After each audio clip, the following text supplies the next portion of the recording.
Bismillahirrahmanirrahim. I falenderohemi Allahut Azza wa Jall për mirësitë e mëdha të cilat na i ka dhuru. Mirë po çush na ka mësuar Muhamedi sallallahu alaihi wasallam, duaja është thelbi i adhurimit. Madje është truri i ibadetit që ne ja adresojmë dhe ja fokusojmë vetëm Allahut Dhul Jalal, i lutem dhe i përgjerohem, i përulemi dhe të njëjtën kohë i kërkojmë madhërisë së Tij që të na dhuron mundësitë tona të reja, në mënyrë që të rrugtojmë të gjithë së bashku drejt kënaqësisë së Tij. Me plot kuptimin e fjalës, është një mundësi e ardhur në Ramazan ti përgjigjem fjalëve të Allahut, madje edhe kërkesës Tij, këtu shihet edhe mëshira dhe mshuria e të lumit Zot ndaj krijesave të Tij. Mendoni dhe reflektoni fjalën e Zotit, thot Zoti me Kur'an, ju më lutni mua, unë ju përgjigjem juve. Shiko kërkesa hyjnore i plot fuqishmi, për e lut të mangëtin, për e lut atë i cili është i varur prej madhërisë së Tij, është i varur prej fuqisë së Tij. Madje komplet jeta e Tij është ndurt e krijuesit të Tij, të lumit Allah Dhul Jalal. E të njëjtën kohë Allahu edhe po na mëson, por në tjetër kohë edhe po tregon dhe mshuri, afërsi.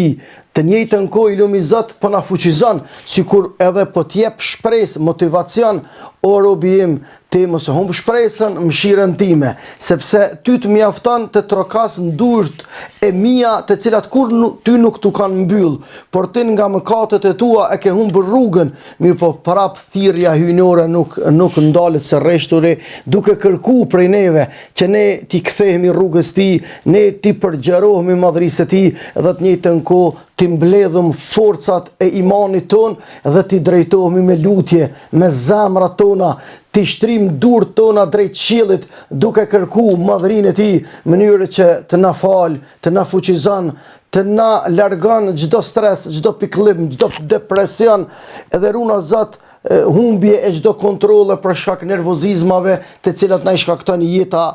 materiale, e veçanti kjo jeta tashmë digjitale, e cila me plot kuptimin e fjalës e ka humbë njeriu çdo çaste të bukura të emocionit të vet, që zbukurohet njeriu me emocionet e bukura, me dëmshuritë e mira, me mëshirat e Tij, cilat i ka intuita njerëzore, mirë po jeta dinamike, aq është e ngarkuar saqë njeriu e ka humbë busullën e Tij. E pikërisht në këto ajete gjindën busolla e njeriut që t'ju kthehet krijuesit të Tij. E veçanti kur këto ajete ne i lexojmë edhe i përjetojmë në muajin e shenjtë Ramazan, ku dëshira për të kanë rrugën e Allahut është shumë e madhe, motivacioni për adhurime,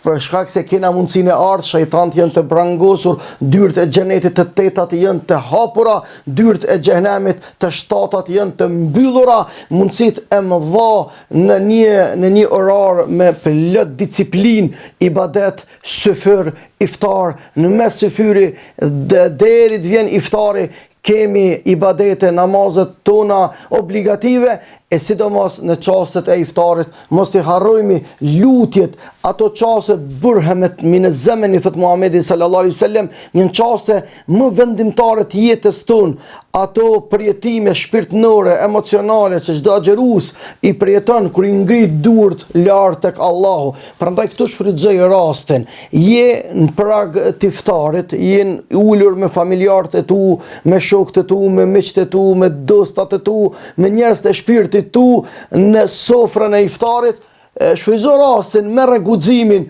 edhe rikujtoja vlerën dhe madhështinë e duas që ta pret pjesën e kapitullit natës me lutjet e tua të sinqerta për umetin. Umeti ka nevojë për lutjet e tua, familja ka nevojë për lutjet e tua, e ardhmja njerëzisë varet prej duave tua të sinqerta. Prandaj kur besimtari nuk është më i sinqert, më i përkushtuar në këto çaste sesa kur i drejtohet madhënisë Allahut, e vetëm vllai dashur ta rikujtoj ti duart kur ti ngrish tek Allahu Azza wa Jall i përgjigjet lutjes tone. Pastaj, sa shumë është interesant të mbron Allahu prej ndonjë kaderi të madh. Nëse jo të përgjigjet në atë lutje që te ke fokusu dhe e ke artikulu dhe të ka një zemra, Allahu Azza wa Jall do të rezervoj lutjen dhe përgjigjen në duat e tua nesër kur kime pas mas shumë të nevojë e ajo ditë pa fije dyshimi është dita e vetme e njerëzisë, dita më e gjatë e të gjithë njerëzve të parëve dhe të fundit, ajo është dita e Kiametit, që kur dilsh para Allahut, sa prej duave tua janë ndërtu kapitalet më dha duave tua që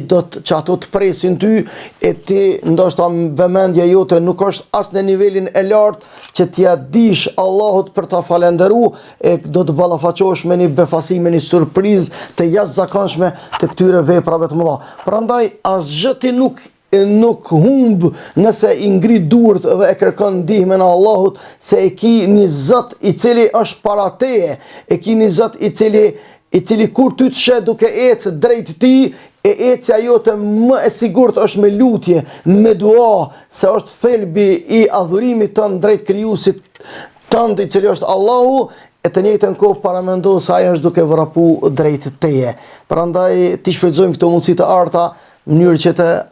afrohemi edhe të njëjtën kohë të pajtohemi me atë të cilën e ka caktuar Allahu për ne, por të njëjtën kohë të përgatitemi shpirtërisht dhe emocionalisht që do të na përgjigjet Allahu o tash, o pak ma vonë, o natën e varrit, o ditën e Kiametit, kur dalëm para madhënisë së Tij për shkak lutjeve dhe duave tona. Zoti na pranoft, edhe e janë vëllezër dhe motra të bashkë të bëhemi tok edhe t'i lutemi Allahut për paqen e qëndrueshme në meset tona, po pse jo edhe të globit, e mënyrë që të qëndroj respekti indërsjellët mes njerëzve, madje pa dallim besimi, dhe të njëjtën kohë regioni kudo që jetojnë njerëzit nëpër glob e meritojnë paqen e Zotit, e ne kena një mundësi të artë që ajo paqe e bukur pa fije dyshimi varet edhe prej lutjeve dhe disponimeve tona, që ne e gjejmë qetësinë e shpirtit ton kur i adresojmë dhe e fokusojmë lutjen tonë të sinqert prej zemrave tona vetëm Krijuesit Tij. Deri në takimin e ardhshëm, ju la në amanetin e Allahut që ju dhe ne të gjithë t'i lutemi vetëm Atij, që në asnjë rrethon nuk na shkon hoq lutja jon për ta.